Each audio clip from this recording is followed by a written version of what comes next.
एक सेठ जी के यहां पर एक विद्वान ब्राह्मण, उसको पैसे की आवश्यकता पड़ी बच्ची की शादी के लिए। सेठ जी के चला गया और उसने एक तख्ती के ऊपर उसने लिखा अनायासो न कुर्यात, एक श्लोक का चौथा चरण। एक श्लोक में 4 चरण होते हैं, पूर्वार्ध, उत्तरार्ध, पूर्वार्ध, उत्तरार्ध। तो एक श्लोक का चौथा चरण उसने एक तख्ती पर लिखकर सेठ जी को दे दिया कि अनायासो न कुर्यात। अजी इसका तो अर्थ कोई हुआ ही नहीं कुछ भी, पर उन्होंने लिखकर दे दिया। सेठ जी के पास पहुंच गए, सेठ जी से कहने लगे सेठ जी हमारा ये एक सत्संग का एक श्लोक का चौथा चरण है, ये 1/4। बोलिए क्या करें?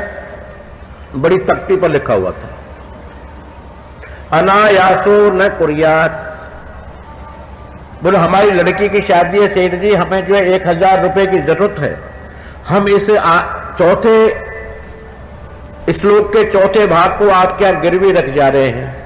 सेठ ने मन में विचार किया कि तो बाबा जी वाला राग बाग है, इसका क्या लेना देना, क्या गिरवा धरना, बट चलो कोई बात नहीं, बच्चे की शादी में 1000 रुपए दे दो तो क्या फर्क हो रहा है। ठीक पुरानी बात, आज का लाख रुपए दे देते हैं महाराज। सेठ ब्राह्मण पारदर्शी थे, पहचान गए। उन्होंने कहा सेठ जी हम जा रहे हैं, हम आपको इसको बेचने नहीं आए, आपके यहाँ गिरवी रखने के लिए आए हैं, अर्थात इसको हम ब्याज दे करके छुड़ा कर ले जाएंगे, ये हमारा खाता लिख लो। ये अमूल्य चीज को हम कैसे छोड़ जाएंगे तुम्हारे यहाँ? सेठ जी कहने लगे ठीक बात है, इसमें लेना देना तो कुछ नहीं, पर जो कुछ कह रहे हो तुम महाराज ठीक कह रहे हो बाबा, अच्छी बात है, इसका अर्थ तो थोड़ा सा समझा, तो थोड़ा सा समझा तो बड़ी तो आवाज के बाद में करेंगे। बोला अनायासो न कुर्यात, किसी काम को बिना सोचे बिना समझे अनायास नहीं करना चाहिए, अनायासो न कुर्यात। अब इसका क्या अर्थ निकला जी? कोई मतलब ही नहीं, पर दे दिए। उन्होंने 1000 रुपए देकर अपनी बच्ची का विवाह कर दिया, अच्छी तरह शादी कर दी। शेर जी कुछ समय के बाद में व्यापार करने के लिए चले गए, तो पहले के व्यापार बड़े अजीबे हुआ करते थे। शायद इनमें कोई व्यापारी बैठा हो तो अपने दादा परदादाओं की कथा सुनता हो तो शायद बता देगा कि उस टाइम के व्यापार कोई एरोप्लेन नहीं थे, ट्रेनें नहीं थी, पानी के जहाज जरूर हुआ करते थे उस जमाने में भी। तो पानी के जहाज से वो बड़े जो सेठ थे वो पानी के जहाज से व्यापार करते थे, छोटे नहीं, छोटे को तो हम बिणची कहा करते थे, गांव में बणिज व्यापार करते थे। और जो बड़े सेठाने थे जो 100-100 500-500 मील के अंदर एक होता था, वो पानी के जहाजों में यात्रा करते थे। और पानी के जहाजों के अंदर यात्रा करने का मतलब 2 साल 3 साल 5 साल 10 साल 12 साल, क्यों कई महीने तो जो है टापुओं से निकलते निकलते लग जाते थे उनको। पुराने टाइम के जहाज थे, आजकल तो बड़े सुंदर हो गए मशीनों के। सेठ जी व्यापार करने के लिए चले गए, व्यापार करके अनेक देशों का उन्होंने व्यापार किया। व्यापार बहुत सुंदर, उनको अरबों खरबों का व्यापार हुआ उस जमाने का। सेठ जी व्यापार करके आ गए, जहाज को किनारे पे लगा करके अपने रात्रि काल 10, 11, 12 बजे अपने घर, 12 बजे जहाज लगा, चले गए घर पर। पत्नी उनकी सो रही थी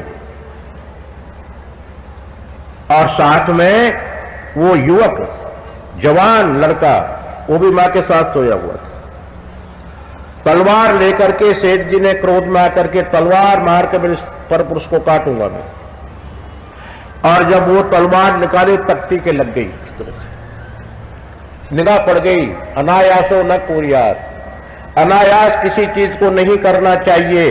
अरे बोलो मैंने इसके 1000 रुपए दिए थे इस बात के, तो इसको देखो तो सही कम से कम। अनायासो न कुर्यात। उसने अपनी पत्नी को आवाज लगाई, वो तुरंत खड़ी होकर चरणों में पड़ गई और बोलो अहो भाग्य, मेरे बहुत बड़े भाग्य है कि परमात्मा 2 ही चीजों को, यानी बहन बेटियां 2 ही चीज ज्यादा मांगती हैं, पति का स्वास्थ्य ठीक हो, पति की लंबी उम्र हो और मुझे पुत्र की प्राप्ति हो। धनपन तो ज्यादा कमते होगा, जो बच्चे जाने ये जाने। तो बोलो प्रभु आज बहुत बड़ी कृपा उस परमात्मा ने मेरे ऊपर की है और बड़ा भारी मुझे पुण्य का लाभ हुआ है, सत्संग का लाभ हुआ है, भगवान के भजन का लाभ हुआ है कि आज मेरे पिता, मेरे पुत्र और मेरे पति दोनों का दर्शन मैं कर रही हूं और बेशुमार हीरे मोती धन का भी दर्शन कर रही हूं। बोले क्या? बोले हाँ महाराज, ये आपका पुत्र है। आप जिस टाइम पे व्यापार करने के लिए गए थे उसी महीने का मेरा गर्भ था। आपके चले जाने के 9 महीने बाद इसका जन्म हो गया। आप 12 साल में और 9 महीने में आए हैं, 13 साल में आए हैं। ये लड़का 12 साल का हो चुका है और मेरा जीवन बहुत सुंदर, आपके वियोग में मैं मर जाती, पागल हो जाती, पर इतना सुंदर मेरा जीवन निकला है आपके जाने के बाद। इस बच्चे के लालन पालन में, पढ़ाई लिखाई में, नलाने धुलाने में और इसकी सेवा करने में, इसके साथ खेलने में, बैठने में मेरा समय पास हो गया। ये आपका पुत्र है महाराज। इस लोक की तरफ देखा, अनायासो न कुरियात। ठीक।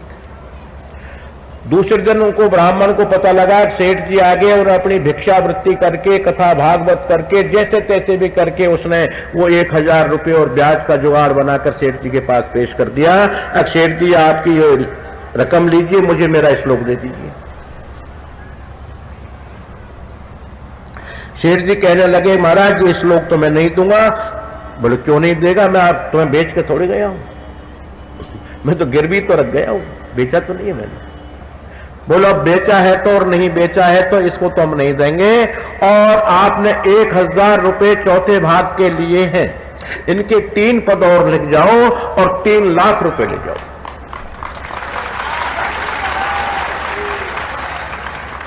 ब्राह्मण ने कहा कि भाई हम बेचेंगे तो फिर भी नहीं सेठ जी, पर यह है कि वो दक्षिणा के लालच में आकर हम लिख देते हैं।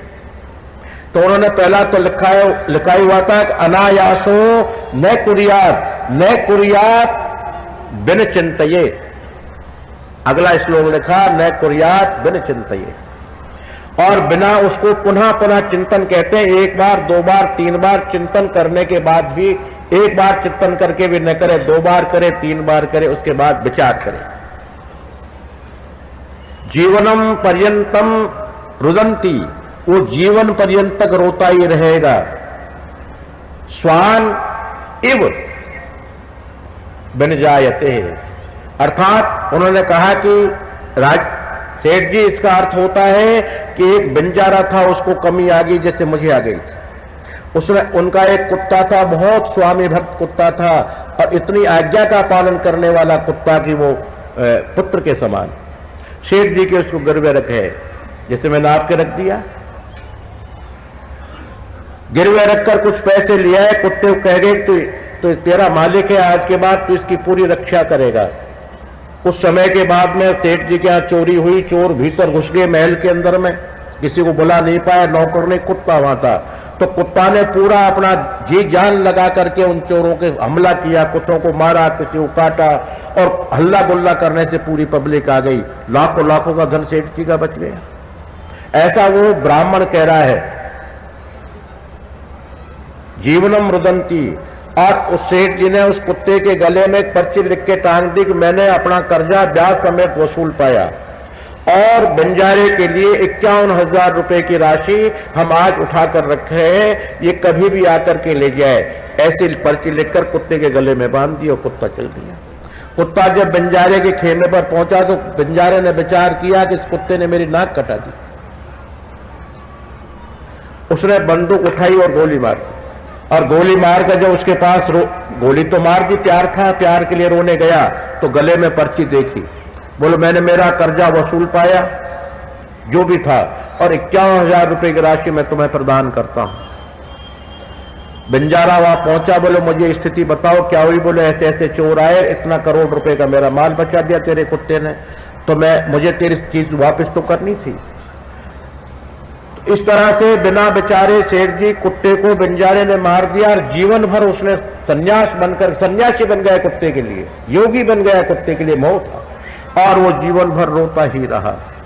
इसी कदर से सत्संग का एक विषय जो आपको मान लो याद भी न रहे और वक्त में भी याद आ जाए, तब भी आपकी प्राण रक्षा कर सकता है, ये निश्चित बात है। जैसे न कुरियात, बिना जो है बेचारे न करें। एक ही तो श्लोक की कड़ी थी, वो ज्यादा थी नहीं। और उसी से सेठ ने कहा कि महाराज इसलिए मैंने लिखा है कि मेरा वंश खत्म हो गया था आज।